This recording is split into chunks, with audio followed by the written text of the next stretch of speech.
Hey there, what's up internet? My name is BlackLightAttack, and today we're playing some more Monster Hunter. I know what you're probably thinking. My channel has been nothing but Pokemon and Monster Hunter, and only every so often these days, and I'm quite aware. It's been a while. I think the last video I uploaded that wasn't either Pokemon or Monster Hunter was PlayStation All-Stars, which I vowed to never play again, and I think I uploaded that like right after PAX happened, but basically I came home from PAX. Alright, I went to PAX and became incredibly inspired to just make videos and make the best videos that I could and become very prolific and actually play with people and get involved. And then as soon as I got back, I started slowly coming down with like one of the worst sinus infections I've ever had. Probably the worst. And I'm just getting over that now, so I'm just getting back to making videos. Now, the reason I'm going with Monster Hunter rather than something like TF2, which I've been meaning to upload more of, is because I recorded this while I was sick, so I actually had some recording in the bank, and I really don't have any other game recorded. But let's talk about the game a little bit. So today we're hunting a monster called Barroth, not to be confused with Barroth, who is actually a different monster. I don't know what idiot decided to name two of the monsters in the game that closely together, but I'm using the dual swords, which is my weapon of choice. And in this video, I'm wearing full Ludroth gear. I'm wearing full gear from the monster Royal Ludroth, who you guys saw me and Rajik fight.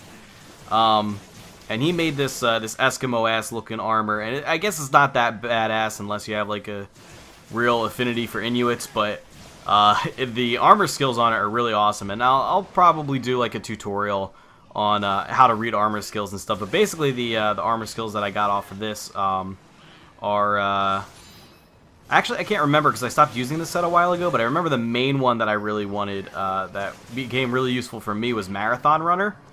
And Marathon Runner basically meant any activity that I took part in that that gradually drained my stamina, which mostly applies to sprinting, but also applies to the demon mode in dual swords, would drain slower. So basically, wearing this armor just meant that I could stay in demon mode with my dual swords much longer.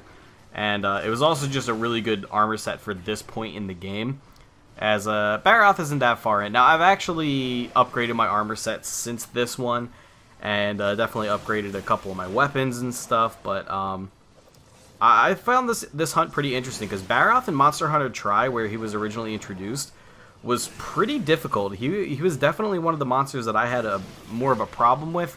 I always found myself taking a long time to beat him because he like never left himself open to attack. He always seemed to be attacking. He always seemed to be on the offensive. So it was either go full offense and probably get yourself knocked out, or kind of hang back and just end up taking forever to hunt the motherfucker. So he is still a pretty aggressive monster. He really is not a happy guy. He's the first monster, I think, that's like really this big. He's definitely the first that that actually causes you to flinch when he roars. Once you start fighting some of the bigger monsters, they roar so loud that it like your character can't help but cover his eardrums. You may have saw that when I first started the fight. He's the first monster to do that, so he's kind of the graduating step. He's like, okay, you had fun with the small, shitty monsters in the tutorial, which is basically like Great Jaggy and Royal Ludroth and the new bear, Azuros, all like really easy monsters.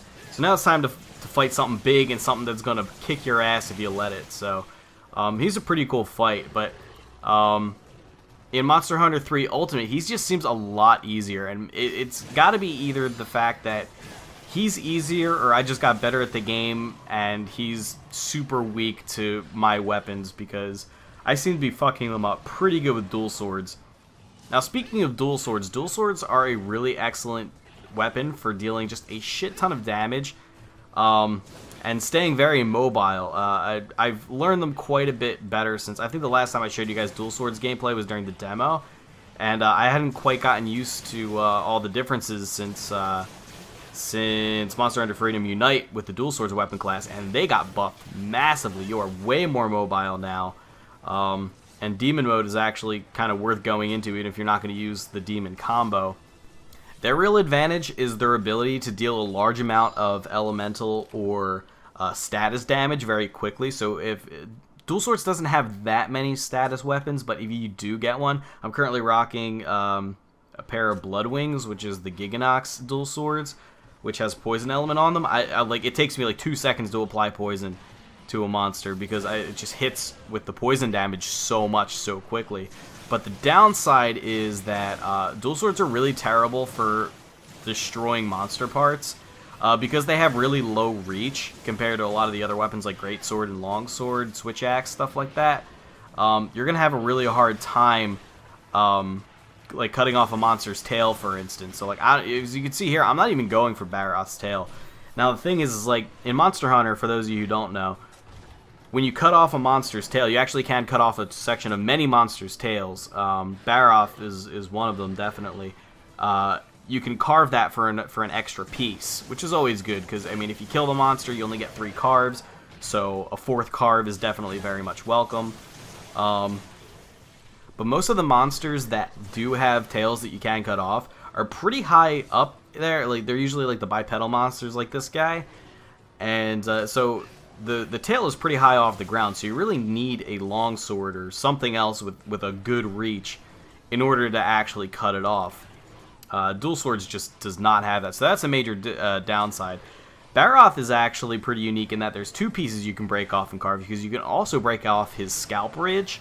And I could be wrong. Actually, I was about to say I think you can only do it with impact damage, like from a hammer or a hunting horn, but I think that's actually wrong. I think you can do it with slicing damage or pierce damage or whatever, but it's harder. It takes more damage. But either way, I mean, both his head and his tail are really high off the ground, and it's just a really hard thing to reach with the dual swords. It's possible, it's just not very practical. So generally speaking, I like dual swords when I'm not really concerned about cutting off a monster's tail necessarily. If I'm like, yeah, it's fine, whatever, I can go without carving his tail, I'll live.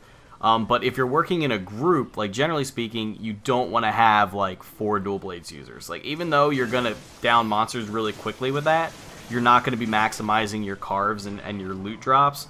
So you, generally speaking, like you'll probably want like a guy with dual swords, either using like an element or like the element that the monster is weak to, or maybe a status that'll come in really handy, like Agnoctor. It seems to take a shitload of damage from poison.